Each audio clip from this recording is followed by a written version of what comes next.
继续来看陈同佳来台湾投案有上新的进展，要协助陈同佳来台湾接受审判的牧师管和明来证实，台湾有律师事务所已经接受委托，要替陈同佳来拍官司。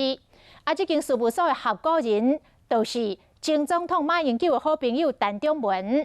行政院长苏贞昌就开骂了，讲马英九的好朋友替凶手来辩护，讲马英九进前熬甜。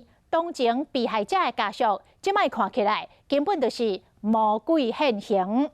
这个国民党的立委阁甲耍转去，讲当的行政院长甲团队带甲变成一个搭假的内阁，见效登上去，乱讲靠罪名。他的律师为凶手辩护，马英九再来扮演哽咽同情，现在照妖镜一照，魔鬼跟魔鬼中的魔鬼。一一现形。因为陈同佳案件，执政党被批评讲是态度兵来兵去，苏贞昌抓了这个机会。如果我们不小心谨慎，台湾被卖了，我们还在帮人家算钱呢。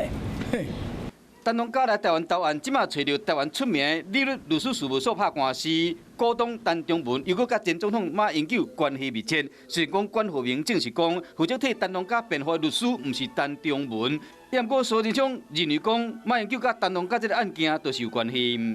我派陈长文去香港，这个已经荒唐到让我不知所措的地步了，让自己陷于困境，然后开始乱找这个替罪羔羊。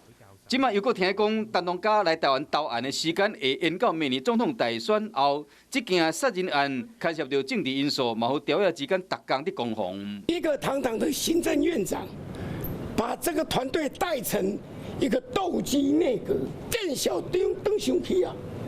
他讲输人家了，理也讲输人家，法也讲输人家了，就扣红帽子最便宜了。觉得陈长文先生要对台湾社会说清楚、讲明白，你们到底是怎么去运作这件事的？这样合理吗？我觉得司法正义是假，然后政治操作是真。那咧互相指责对方利用杀人案甲反送中进行政治的操作，这嘛好一件引起国内外关心的社会案件，互人看甲雾煞煞。